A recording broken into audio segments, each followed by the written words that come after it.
आप जज हैं, डॉक्टर हैं, इंजीनियर हैं, वकील हैं, तमाम उच्च पदों पर आप बैठी हैं, लेकिन जब कर्मकांड, पूजा पाठ या आस्था की बात आती है तो कहीं ना कहीं आप इन पाखंडवादी लोगों की बातों में आ जाती हैं और अपनी बुद्धि के तमाम वो ताले लगा लेती हैं जो आपको तर्क वितर्क, सोचने विचारने की शक्ति देते हैं। लेकिन जब उसके पति के अलावा आप किसी अन्य पुरुष के लिंग पर जल से अभिषेक करने के लिए बोलते हैं या इत्र से अभिषेक करने के लिए बोलते हैं, तो ये कौन सी संस्कृति है, ये कौन सा धर्म है?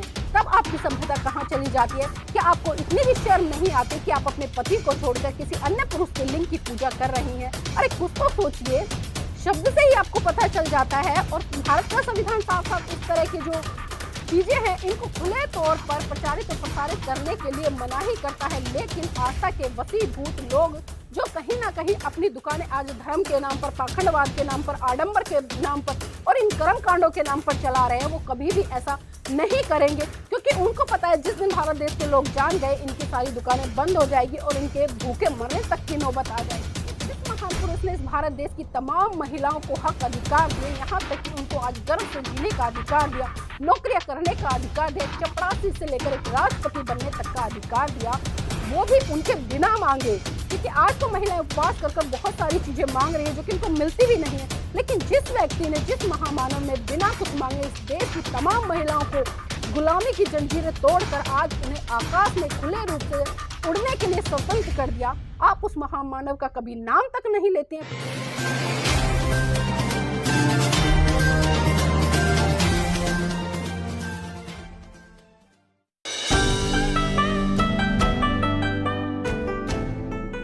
नमस्कार, आप देख रहे हैं एनबी न्यूज़ 24x7 नीलम बोध के साथ। और साथियों, आज एक बहुत ही महत्वपूर्ण विषय पर चर्चा करूंगी और चर्चा करने का कारण ये है कि आज मैंने बहुजन समाज की तमाम उन महिलाओं को चर्चा करते हुए देखा, तमाम उन बेटियों को चर्चा करते हुए देखा जो आज अच्छे कॉलेजों में जा रही है, अच्छे स्कूलों में जा रही है, लेकिन कहीं ना कहीं वो शिक्षित तो हो गई हैं, लेकिन जागरूकता की बहुत बड़ी कमी मुझे उनमें दिखाई दी। क्योंकि चर्चा चल रही थी शिवरात्रि को लेकर, और जब शिवरात्रि को लेकर चर्चा चल रही हो तो कहीं ना कहीं मेरी नैतिक ड्यूटी बन जाती है कि अपने समाज की तमाम उन महिलाओं के लिए मैं वो चीजें निकाल कर लाऊं और उनको बताऊं कि आखिर आज वो किस दिशा में बढ़ रही हैं। जिस तरह से महिलाएं चर्चा कर रही थी, बेटियां चर्चा कर रही थी, और कुछ महिलाएं तो ये कहती नजर आ रही थी कि मैंने नए वस्त्र सिलवाए हैं, मैंने नई साड़ी ली है, मैंने नया सूट सिलवाया है। और यहाँ तक कि कुछ महिलाओं ने तो कहा कि हमने अपने घर में साफ सफाई करके बहुत अच्छे तरीके से घर को सजाया है, क्योंकि परसों हम शिवरात्रि का व्रत करेंगे।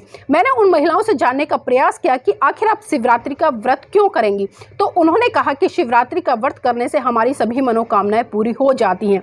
तो साथियों, तभी मेरे मन में एक सवाल आया, क्योंकि जिस महिला से मैं सवाल कर रही थी वो महिला काफ़ी दिनों से बहुत परेशान है, और परेशान ही नहीं बल्कि उसके सर पर काफ़ी कर्जा है और उसका जो घर की स्थिति है वो बहुत ही बुरी है, और इतनी बुरी है कि उसके बच्चे गवर्नमेंट स्कूल में पढ़ रहे हैं। इसी से आप समझ सकते हैं कि आखिर वो किस दयनीय स्थिति में जी रहे। तब मैंने उनसे कहा कि आप मुझे ये बताइए कि आपकी जो मनोकामनाएं आखिर वो कैसे पूरी होंगी, अगर एक व्रत के माध्यम से आप जो आपके आराध्य हैं, आपके ईश्वर हैं, उनसे कुछ मांगती हैं तो क्या वो आपको देंगे? तो उन्होंने तुरंत रिप्लाई दिया कि हाँ जरूर देंगे। तो मैंने कहा आपकी शादी को कितना समय हो गया? आपकी शादी को कम से कम 30-35 साल हो गए, जो मुझे आपकी उम्र से अनुभव और आपके बच्चों के उससे हो रहा है। तो उसने कहा हाँ मैडम 37 साल हो गए हैं। तो मैंने उनसे कहा कि आपके घर की दयनीय स्थिति क्या है, आपके बच्चे किस तरह के वस्त्र पहनते, किस तरह का भोजन खाते हैं, और सबसे बड़ी बात कि जब हमें अपने बच्चों को अच्छी से अच्छी शिक्षा देनी चाहिए। मैंने कहा जब आपके बच्चे गवर्नमेंट स्कूल में पढ़ रहे हैं, अगर मैं उनसे चर्चा करूं, क्योंकि साथ ही मैं आपको बता दूं जो उनके बच्चों का जो एजुकेशन लेवल है वो बहुत ही निम्न स्तर का है। इतने निम्न स्तर का कि एक बच्चा 7th क्लास में पढ़ता है और एक बच्चा 9th क्लास में पढ़ता है और एक अभी मेरे ख्याल से 4th या 5th क्लास में है। लेकिन जब उनसे आप चर्चा करोगे तो किसी भी तरह से आपको लगेगा नहीं कि ये बच्चे स्कूल जाते हैं, उनको जमा घटा के सवाल नहीं आते। इंग्लिश की तो बात मैं क्या करूं, उनको ठीक से हिंदी पढ़नी भी नहीं आती है। तो इसी से आप समझ सकते हैं कि आखिर बहुजन समाज किस दिशा में जा रहा है, और बहुजन समाज आज जो अपने खून पसीने की गाड़ी कमाई है उसको लुटाने का कहाँ काम कर रहा है। तो साथियों, इसीलिए मैंने इस वीडियो को बनाने का निर्णय लिया, और उससे पहले मैंने कुछ वीडियो यूट्यूब पर खंगाली, और उन वीडियो में जब साथियों मैंने देखा और सुना तो मुझे लगा कि कहीं ना कहीं आज देश में बहुत बड़े स्तर पर जिस तरह से पाखंडवाद या परंपरा के तौर पर या जो पौराणिक कथाएं हैं जो ब्राह्मणवादी लोगों ने बनाई हैं, उनको आज किस तरह से वो लोग बहुजन समाज के साथ साथ तमाम उन लोगों को परोसने का काम करें जो बहुत ही निर्दोष और मासूम है, जो इनकी चालाकियों से बहुत दूर दूर तक वास्ता नहीं रखते। और साथियों, मैं देवकीनंदन ठाकुर का एक वीडियो देख रही थी जिसमें कि उन्होंने कहा कि अगर आप महाशिवरात्रि का व्रत करेंगे तो आपकी मनोकामनाएं किस तरह से पूरी होंगी, और महाशिवरात्रि के व्रत के दिन ही आपको क्या क्या करना चाहिए ताकि आपकी मनोकामनाएं पूर्ण हो जाए। तो पहली बात साथियों, आप उनकी सुनिए। उन्होंने कहा कि अगर आपको अपने सौभाग्य में वृद्धि करनी है तो आप जो शिवलिंग है उस पर गंगा जल से अभिषेक कीजिए। उन्होंने ये पूरी हिदायत लोगों को दी। अब ये बताइए, क्या किसी भी व्यक्ति के लिंग पर गंगा जल अभिषेक करने से उनके सौभाग्य में वृद्धि हो जाएगी? देवकीनंदन ठाकुर जी, क्या ऐसा हुआ है? अगर हुआ है तो मुझे कोई प्रमाण दीजिए ताकि मैं भी आपकी बात को मान लूं। और जिस तरह से आप तमाम जो पंडाल में लोग बैठे हैं उनको बरगलाने का काम कर रहे हैं, कुछ तो सोचिए आप क्या कर रहे हैं। जब भारत देश का संविधान आपको विज्ञान की तरफ बढ़ने के लिए प्रेरित करता है, विज्ञान को स्थापित करने की बात करता है, वहीं आप दूसरी तरफ इस तरह से काल्पनिक चीज़ों को स्थापित करने का काम कर रहे हैं। और साथियों, इतना ही नहीं, अगली कड़ी में वो कहते नजर आए कि अगर आपको अपने घर में शांति स्थापित करनी है या लक्ष्मी की प्राप्ति आपको अपने घर में चाहिए, लक्ष्मी यानी कि धन दौलत, धन संपदा, तो आप गाय के दूध से शिवलिंग है उसका अभिषेक करें। और तीसरी बात उन्होंने कही कि जो भी संसारिक संसाधन है उनकी प्राप्ति के लिए आप जो सुगंधित तेल है या जो इत्र है, जो महंगे से महंगा इत्र है, यहाँ तक उन्होंने कहा कि आप 1 लाख से लेकर 2 लाख, 3 लाख, 4 लाख, यहाँ तक कि महंगे से महंगे इत्र का इस्तेमाल करें शिवलिंग के अभिषेक के लिए।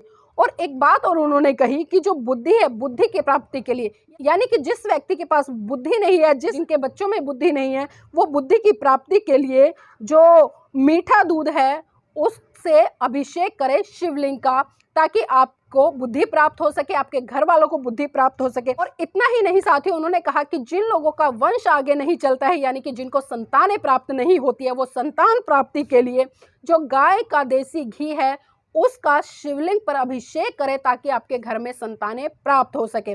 और एक चीज़ और साथियों मैं बताना चाहूँगी, उसके बाद मैं अपनी बात को रखूँगी। उन्होंने यहाँ तक कह डाला कि जिस परिवार में कोई व्यक्ति बड़े लंबे समय से बीमार है या उसको कितनी भी गंभीर बीमारी है, चाहे वो अपने जीवन के अंतिम चरण में ही क्यों ना चल रहा हो, आप उसको बचाने के लिए, उसके कष्ट को नष्ट करने के लिए और उसकी तमाम बीमारियों को दूर करने के लिए आप 7 धतूरे घर में लेकर आए और उनको हल्दी, चंदन, पता नहीं क्या क्या चीज़ें उन्होंने बताई, उसमें उनको लगाकर शिवलिंग के पास रख दें और शिवलिंग पर उनका अभिषेक करके उसके बाद में उनको जो रोगी व्यक्ति है, जो बीमार व्यक्ति है, उसके पास में रख दे, उसके सारे कष्ट दूर हो जाएंगे, उसकी बीमारियां दूर हो जाएंगी।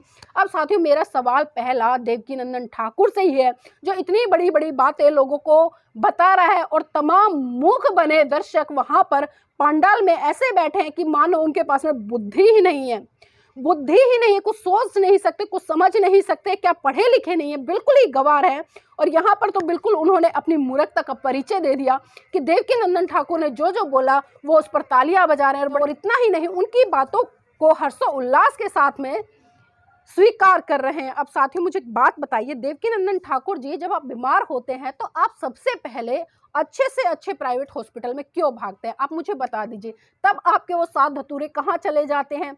जब आपके किसी रिश्तेदारी में या जितने भी आपके भक्तगण हैं, जब उनको संतान की प्राप्ति नहीं होती, तब आप उनको देसी घी जो गाय का है शिवलिंग का अभिषेक क्यों नहीं करा देते ताकि उनको भी मतलब संतान प्राप्ति हो जाए। और पहली बात तो जितनी भी बातें आपने अपनी इस कथा में कही है, सबसे पहले इन बातों का खुद साबित करके दिखाया और खुद उदाहरण के साथ में लोगों को बताए, देखिए मैंने ये किया तो ये हो गया, मैंने ये किया तो ये हो गया। लेकिन आप ऐसा नहीं करेंगे। लेकिन आपको भी पता है, आपने जितनी भी तमाम बातें यहाँ पर पंडाल में बैठे हुए उन मासूम निर्दोष लोगों के लिए कही हैं जो कि कुछ नहीं जानते और आप पर वो आस्था के वसीभूत सवाल भी नहीं कर सकते। इसलिए कम से कम उन लोगों का नाजायज फायदा तो मत उठाइए। और साथियों, एक बात और देखिए कि शिवलिंग की आखिर पूजा क्यों करें, और खासकर मैं भारत देश की महिलाओं की बात कर रही हूँ। भारत देश की महिलाओं, मुझे एक बात बता दीजिए, वैसे हिंदू धर्म के जो धर्म ग्रंथ है वो बड़ी बड़ी बातें करते हैं, संस्कृति की बातें करते हैं, सभ्यता की बातें करते हैं, नारी को पूजने की बातें करते हैं। और यहाँ नहीं, नारी को पता नहीं सरस्वती, दुर्गा, काली माई किस किस का रूप बताते हैं। लेकिन जब उसके पति के अलावा आप किसी अन्य पुरुष के लिंग पर जल से अभिषेक करने के लिए बोलते हैं या इत्र से अभिषेक करने के लिए बोलते हैं, तो ये कौन सी संस्कृति है, ये कौन सा धर्म है? तब आपकी सभ्यता कहाँ चली जाती है? क्या आपको इतनी भी शर्म नहीं आती कि आप अपने पति को छोड़कर किसी अन्य पुरुष के लिंग की पूजा कर रही हैं? अरे कुछ तो सोचिए। शब्द से ही आपको पता चल जाता है। और भारत का संविधान साफ साफ इस तरह की जो चीजें हैं इनको खुले तौर पर प्रचारित और प्रसारित करने के लिए मनाही करता है, लेकिन आस्था के वशीभूत लोग जो कहीं ना कहीं अपनी दुकानें आज धर्म के नाम पर, पाखंडवाद के नाम पर, आडंबर के नाम पर और इन कर्म कांडों के नाम पर चला रहे हैं, वो कभी भी ऐसा नहीं करेंगे, क्योंकि उनको पता है जिस दिन भारत देश के लोग जान गए इनकी सारी दुकानें बंद हो जाएगी और इनके भूखे मरने तक की नौबत आ जाएगी।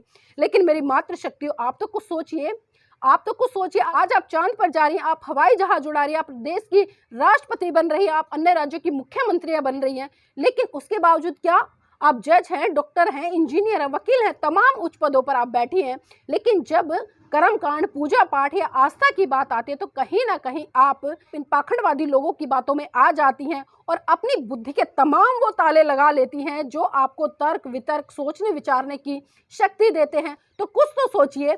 और एक सवाल और मैं पूछना चाहती हूँ उन तमाम कथावाचकों से या जो ज्योतिषी लोग हैं जो ये कहते हैं कि सोमवार के 16 व्रत करने से ये हो जाएगा, महाशिवरात्रि का व्रत करने से ये हो जाएगा, शिवलिंग की पूजा करने से फलाना हो जाएगा, ढिमका हो जाएगा, न जाने अलग अलग तरह की बातें करते हैं। तो मुझे एक बात बताइए कि जब हम किसी की पूजा करते हैं, किसी की आराधना करते हैं, तो हम उससे बहुत बड़ी सीख लेते हैं और हम चाहते हैं कि हमारा पति, हमारा जीवन साथी उसके जैसा ही हो। तो ये सवाल मेरा भारत देश की महिलाओं से है, क्या आपको शिव जैसा पति चाहिए जो रात दिन धतूरा भांग खाकर नशे में व्यस्त रहता है? क्या आपको शिव जैसा पति चाहिए जो आधे कपड़े पहनकर इधर उधर जंगलों में भटकता रहता है, पहाड़ों पर भटकता रहता है? क्या आपको ऐसा पति चाहिए जिसको ये तक नहीं पता था कि जिस बच्चे की उसने गर्दन धड़ से अलग की थी वो उसका बेटा था, जिसके धड़ पर उसने एक मासूम निर्दोष जानवर की गर्दन काट कर लगा दी थी, जिसको कि आप गणेश के रूप में पूजती हैं? तो कम से कम कुछ तो सोचिएगा, कुछ तो सोचिएगा। आज अगर मैं बात करूँ, आज मैं किसी भी कुंवारी लड़की से पूछ लूँ, मैं उसको पूछूं कि आपको जीवन साथी कैसा चाहिए, तो बड़े गर्व से कहेंगी मुझे एडवोकेट चाहिए, मुझे डॉक्टर चाहिए, मुझे इंजीनियर चाहिए, मुझे पढ़ा लिखा चाहिए। यहाँ तक कि तमाम वो डिग्रियाँ गिना देती हैं जिन डिग्रियों से आज कहीं ना कहीं समाज में उस व्यक्ति को एक रुतबा मिलता है, जिसके कारण कहीं ना कहीं वो अच्छी पद प्रतिष्ठा के काबिल बनता है। लेकिन जब महिलाएं इस तरह के उपवास करती हैं या इस तरह के कर्मकांड करती हैं, इस तरह के पूजा पाठ करती हैं, तो मुझे उन पर बहुत गुस्सा भी आता है कि आखिर किस दिशा में पढ़ रही हैं और कैसी पढ़ाई ले रही हैं, समझ नहीं आता। आज तमाम डिग्रियां लेने के बाद भी आप इन पाखंडवादों से नहीं निकल पा रही हैं। क्यों? क्योंकि आपकी आंखों पर धर्म का चश्मा चढ़ा हुआ है, आपकी आंखों पर आस्था का चश्मा चढ़ा हुआ है और आस्था और धर्म आपको कभी भी सवाल करने की इजाज़त नहीं देते। लेकिन साथियों, शिक्षा आपको सवाल करने की इजाज़त देती है। और सबसे बड़ी बात तो ये, जिस महान पुरुष ने इस भारत देश की तमाम महिलाओं को हक अधिकार दिए, यहाँ तक कि उनको आज गर्व से जीने का अधिकार दिया, नौकरियां करने का अधिकार दिया, एक चपरासी से लेकर एक राष्ट्रपति बनने तक का अधिकार दिया, वो भी उनके बिना मांगे। क्योंकि आज तो महिलाएं उपवास कर कर बहुत सारी चीजें मांग रही है जो कि इनको मिलती भी नहीं है, लेकिन जिस व्यक्ति ने, जिस महामानव ने बिना कुछ मांगे इस देश की तमाम महिलाओं को गुलामी की जंजीरें तोड़कर आज उन्हें आकाश में खुले रूप से उड़ने के लिए स्वतंत्र कर दिया, आप उस महामानव का कभी नाम तक नहीं लेते हैं। पूजा अर्चना करने की तो बहुत दूर की बात है, आप उसके बारे में जानती नहीं हैं। और थोड़ी बहुत महिला जानती भी हैं तो कहीं ना कहीं जाति के आधार पर उनको दरकिनार कर देती हैं। क्यों? क्या इसी को पढ़ाई लिखाई कहते हैं? क्या इसी को जागरूकता कहते हैं? तो मेरी बहनों, जागिए और समझिए कि आखिर आज इस देश में चल क्या रहा है और आपको किस पाखंडवाद की गहरी खाई में धकेलने का काम किया जा रहा है। आप पढ़ी लिखी हैं, समझदार हैं, तर्क वितर्क कीजिए और जो खून पसीने की गाड़ी कमाई है उसको अपने बच्चों की एजुकेशन पर लगाइए, ताकि आपके बच्चे एजुकेशन लेकर आगे बढ़ सके।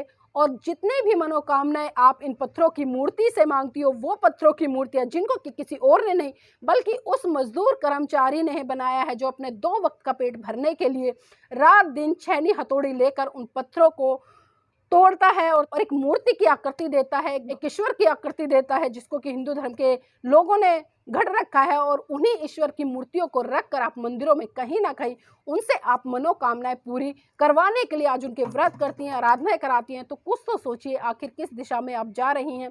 तो यहाँ पर साथियों मैं अपनी बात को विराम दूंगी और एक अपील करूंगी कि जिस भी साथी ने अभी तक चैनल को सब्सक्राइब नहीं किया तो चैनल को जरूर सब्सक्राइब कर ले और साथियों अपने व्यू के माध्यम से जरूर बताइएगा क्या इस तरह के कर्मकांड या इस तरह के पाखंडवाद या इस तरह के उपवास से आपकी मनोकामनाएं पूरी होंगी? अगर होंगी तो ज़रूर बताइएगा।